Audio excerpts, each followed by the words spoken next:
There was literally a metal cage around the back door. Insert generic greeting here.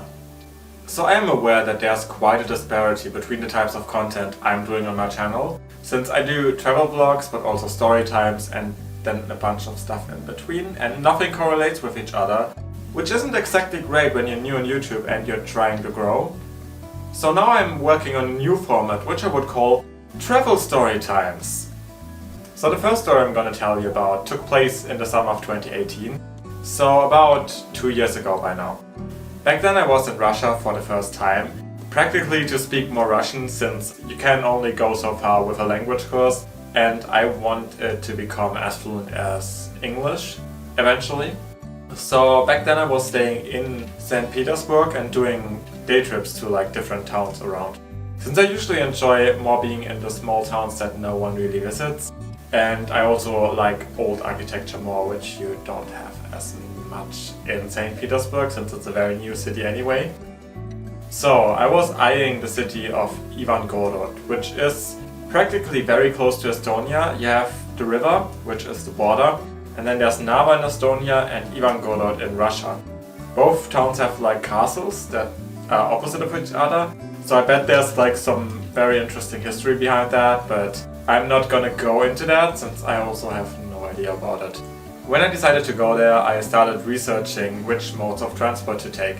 And there was one article which mentioned that you couldn't go there without special papers. But I found that kind of weird. And even though I know that there's so-called closed cities in Russia where you can't go mostly because of military reasons, I didn't exactly expect a city on the border to Estonia to be in that category. And also when I did then Google, I found nothing about it, so I suspected that the article was maybe wrong. And also the person I was staying with, which was Russian, did Google about it and found nothing. So we then decided that it would be best in the morning to call the bus station and ask them, since you would kind of expect that if a bus station sells tickets to a place you are legally not allowed to even go to, they would know that you're not allowed to go there. So on the next morning we called the bus station, asked them about it, and they just told us everything would be fine, I could just get a ticket there and visit the city. There's no issue whatsoever, so I thought, oh, the article was probably just wrong, maybe it was outdated information, which can happen easily. And I think there was not really a date on when it was written anyway, so... The only thing that surprised me was that there was no real passport control when getting close to the city. Because when you're going up north around the Finnish border, even when you're hundreds of kilometers away, when you're an obvious tourist you get checked a lot. I'm not sure why, but it's just a thing, which I'm used to at this point. But that didn't happen there, and I just arrived in the city, it seemed completely fine.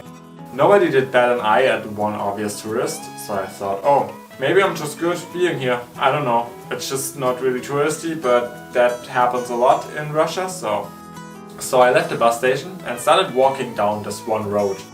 And it led kind of into a border entrance, but it wasn't really the border yet. It was like an entry point for cars, and then there was the fencing around the whole area. And next to the fencing was like a walking path, which looked like thousands of people already walked it. So I thought, oh, that should be fine. It did confuse me for a second, but then I thought, what should happen? And I just followed that. And as I assumed, it led straight to the castle. So I was standing in front of the castle and you had a lot of people coming out of it, and I was like, I'm gonna wait until they're gone because I'm gonna take a picture of the whole thing.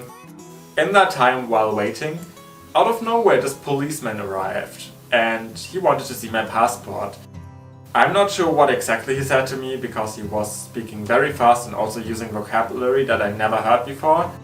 But I just gave him my passport anyway, since the most logical thing would be to ask me for that.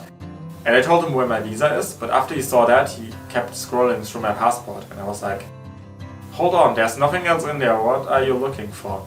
And the first thing I said is that I was told that I don't need any special papers to go there, and he was like, yes, you do. So this was the point I knew I fucked up, because I was legally not allowed to be in this place, obviously. Which is fantastic when you're in a country where you don't necessarily understand everyone all the time. So when you realized I didn't have the necessary papers, the first thing he did was telling me to come with him to his car. Which is when the situation started getting a bit weird actually. So first of all, his car wasn't really a police car.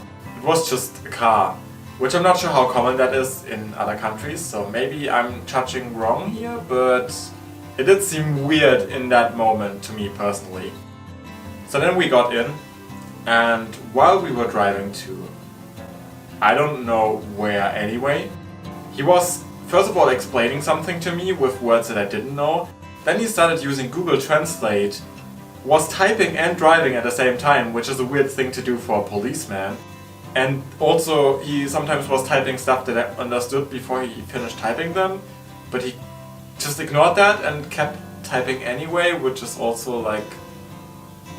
We drove into the middle of nowhere, and there was like this massive amount of parking garages where we parked, and I was like, okay, where the hell are we? Then we walked to this building, which was completely fenced with like a steel fence. But it wasn't one of those where you could look through, it was like basically steel walls. The building had no marking on it whatsoever, so there was no indication on where we actually are and what the hell this kind of place is. So we then went to the gate, which basically had a camera on it, so they would see who you are before letting you in, which is also interesting. And I was like, yeah. That looks like a place I want to be at right now. So we got in, and the first thing I noticed was that like the massive building you saw from the outside was completely abandoned. The windows were gone. It just looked like it hasn't been used in the last 50 years. What the hell? Where am I? And so then we started walking around this building, and there was this pavilion full of muscular dudes staring at me, which also gave me a weird feeling, because what the hell were they doing there? Who were they? Where the hell am I? So we continued walking to this other building in the area, and it had some symbol on it, but I have no idea what it was. But instead of going into the front door, we went to the back, and the rear entrance of that building was in a cage. There was literally like there was honestly a metal cage around the back door, which, first of all, why? And I have no words to describe my feelings at that moment. I was just like, what the hell is that? And the first thing I wanted to do actually was photograph it, but that would have landed me into way more trouble, so I of course didn't do that. So we then got to the rear entrance. He had to call somebody to be even let into the building anyway. And then we got in, there was this room, there was like a wooden bench, 4 doors into different directions. I had to sit down on that bench, and they locked the exit with a massive lock. And then he left into another room, left me alone on that wooden bench, and I was like... And then a second later somebody came in, took my phone and left. And I sat there and I was like, yeah, that is my life right now, that is great. I love it. So since my phone was taken away, I basically have no idea how much time I spent in that building anyway, but it felt like ages. One of the doorways was open and you could see military personnel walking here and there, which also gave me a bit of a weird feeling because, you know, there was not a single other policeman in the building apparently. Somewhere in between, this one military guy came in and tried to do small talk with me, but he was also speaking way too fast, so I couldn't really follow what he was saying.